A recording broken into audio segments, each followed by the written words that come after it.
श्री सीताराम शिखावस्थी के चैनल में आप सभी का स्वागत है। मैं हूं शिखावस्थी।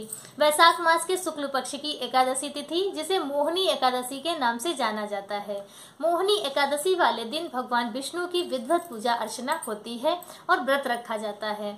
ऐसी मान्यता है कि मोहिनी एकादशी का व्रत जो भी भक्त रखते हैं तो भगवान उसे सभी सांसारिक सुखों की प्राप्ति कराते हैं और बाद में मोह माया का त्याग कराकर मोक्ष की प्राप्ति भी कराते हैं।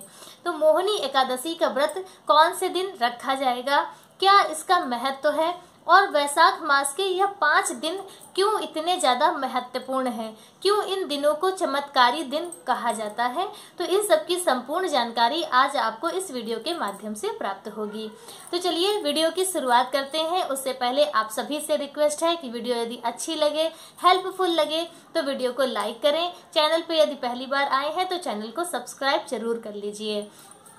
तो मोहिनी एकादशी का व्रत स्कंद पुराण के अनुसार जब समुद्र मंथन हुआ था और उसमें जल अमृत की प्राप्ति हुई थी, तो उस अमृत का जो अमृत है तो उसका बंटवारा करने के लिए भगवान विष्णु ने मोहिनी रूप धारण किया था और उसके बाद उसका उन्होंने संरक्षण किया, फिर दैत्यों का संहार किया और उसके बाद सभी देवताओं को उनका उनका अधिकार दिलाया।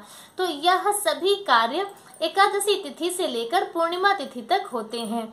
इसीलिए यह वैशाख के जो 5 दिन होते हैं यह अत्यंत महत्वपूर्ण दिन होते हैं।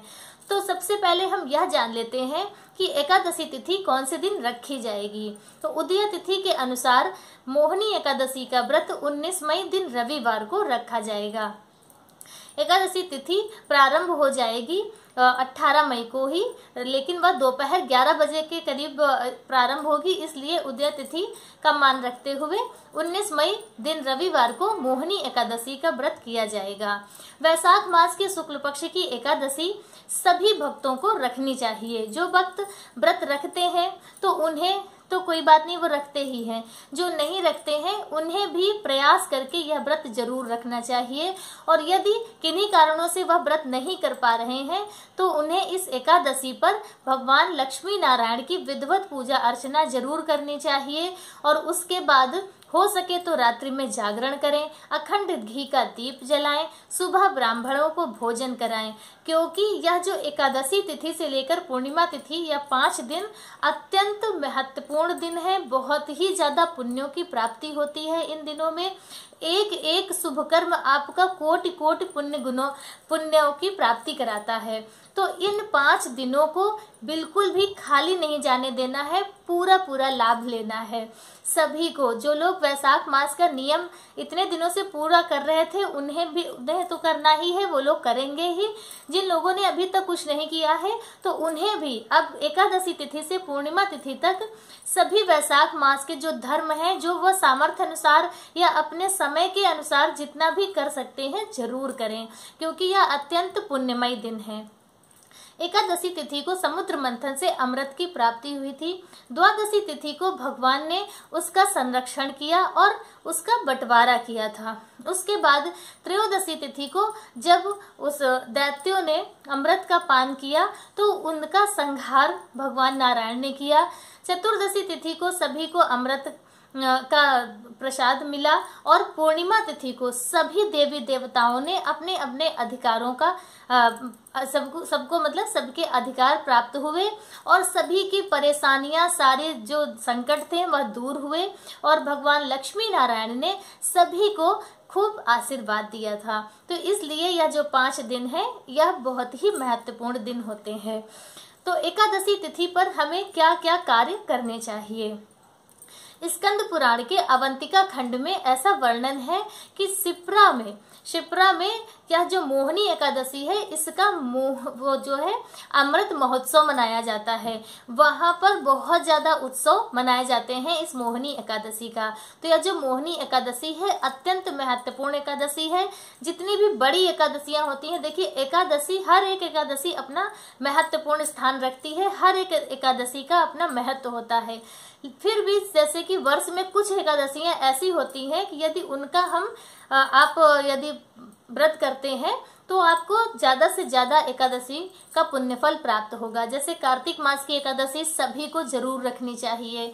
ज्येष्ठ मास की जो एकादशी होती है निर्जला एकादशी, वह भी ज्यादातर सभी को रखना चाहिए। भले ही आप निर्जला नहीं कर पाते हैं तो जल फल पे करें, लेकिन जहां तक संभव हो एकादशी जरूर करनी चाहिए। प्रत्येक वैष्णव सनातनी को एकादशी जरूर करनी चाहिए। एकादशी का व्रत धारण करने एकादशी का व्रत करने से भगवान लक्ष्मी नारायण बहुत ज्यादा प्रसन्न होते हैं। भगवान विष्णु को एकादशी तिथि बहुत ज्यादा प्रिय है। उसमें वैशाख मास की एकादशी तो और भी ज्यादा प्रिय है, क्योंकि वैशाख का महीना ही पूरा भगवान श्री हरि नारायण को बहुत ज्यादा प्रिय है।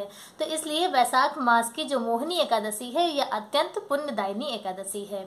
अब इस एकादशी पे हमें क्या क्या करना चाहिए। एकादशी व्रत का नियम 10वीं तिथि से ही प्रारंभ हो जाता है। 10वीं तिथि को सूर्योदय के बाद ऐसी मान्यता है कि अन्न का त्याग कर देना चाहिए, अन्न नहीं खाना चाहिए सूर्योदय के बाद में, और उसके बाद तब तक आप जल और फल ले सकते हैं। फिर एकादशी वाले दिन आपको सुबह ब्रह्म मुहूर्त में उठकर स्नान करना है, लक्ष्मी नारायण भगवान की विधिवत पूजा अर्चना करनी है और अपने व्रत का संकल्प करना है। व्रत आप जिस तरह से रखें अपने सामर्थ्य के अनुसार उसी का आपको संकल्प करना है। आप निर्जला रख रहे हैं, जल फल पे रख रहे हैं, जैसे भी हो। यदि आप व्रत नहीं भी कर रहे हैं तब भी आपको लक्ष्मी नारायण भगवान की एकादशी तिथि पर विधिवत पूजा अर्चना करनी चाहिए। और इसके बाद रात्रि जागरण का बहुत ज्यादा महत्व है, बहुत ही शुभ होता है एकादशी में रात्रि जागरण करना। तो आप रात्रि का जागरण कर सकते हैं, चाहे आप व्रत रखे हो या ना रखे हो, लेकिन आप रात्रि जागरण कर सकते हैं। तो जितना संभव हो सके उतनी देर रात्रि में जागरण कर लेना चाहिए। नहीं, अगर आप पूरी रात नहीं जाग पा रहे हैं तो इधर देर रात तक जगें, जैसे कि 11-12 बजे तक, और फिर उधर सुबह आप जल्दी जग जाएं। तो इस तरह से भी आप रात्रि जागरण का पुण्य फल प्राप्त कर सकते हैं। और साथ में ही एकादशी तिथि को आप यदि घी का अखंड दीप जलाते हैं, जैसे कि शाम को 7-8 बजे से आप घी का अखंड दीप अपनी जैसी भी आपकी कोई मंगल कामनाएं हो, जो गृहस्थ जीवन से जुड़ी हुई जो भी कामना होती है, तो वह कामना करके आप यदि अखंड दीप एकादशी तिथि को जलाते हैं रात्रि में, वह कामना बहुत जल्द भगवान विष्णु पूरी करते हैं। तो यदि आप अखंड दीप जला सकते हैं। और उसके बाद द्वादशी तिथि को सुबह स्नान करके एक ब्राह्मण को भोजन करा के फिर आप व्रत का पारण करें। व्रत पारण का समय सूर्योदय के बाद से 8 बजे तक आपको व्रत का पारण कर लेना है। व्रत पारण का नियम क्या होता है कि आप भोजन पहले जो दान कर लें, जो भी आपको करना हो, पका हुआ भोजन हो या नहीं, तो आप ब्राह्मण को भोजन करा के फिर आप व्रत का पारण करें। जब आप व्रत का पारण करें तो यदि आप प्रदोष का व्रत रखते हैं तो आपको अपने हाथ में जल और तुलसी का दल लेकर व्रत पारण करना है। यदि आप प्रदोष व्रत नहीं करते हैं तो आपको जल में थोड़े 2 अक्षत चावल के डाल के तब आपको व्रत का पारण करना है, क्योंकि एकादशी ऐसी मान्यता है कि एकादशी तिथि को चावलों में पाप का वास होता है और द्वादशी तिथि को चावलों में पुण्यों का वास होता है। तो इसलिए चावल से व्रत पारण करना अत्यंत पुण्यकारी और शुभ माना जाता है। तो इस तरह से आप मोहिनी एकादशी का व्रत जरूर कीजिए, भगवान लक्ष्मी नारायण की पूजा अर्चना कीजिए, रात्रि जागरण कीजिए, ब्राह्मण को भोजन कराइए, जल फल का खूब ज्यादा से ज्यादा दान कीजिए, अत्यंत पुण्यों की प्राप्ति होगी। आज का वीडियो मेरा बस इतना ही। वीडियो मेरा कैसा लगा कमेंट करके जरूर बताएं। वीडियो यदि अच्छा लगा हो तो लाइक जरूर करें। आप जब लाइक करते हैं तो उससे हमारा भी मनोबल बढ़ता है, हमें भी मन करता है कि अपना वीडियो हम और ज्यादा बनाएं और अच्छे से अच्छा जानकारी आपके पास लेकर आएं। तो वीडियो को लाइक जरूर किया कीजिए। तो मिलते हैं दूसरे वीडियो में किसी दूसरी जानकारी के साथ। तब तक के लिए श्री सीताराम।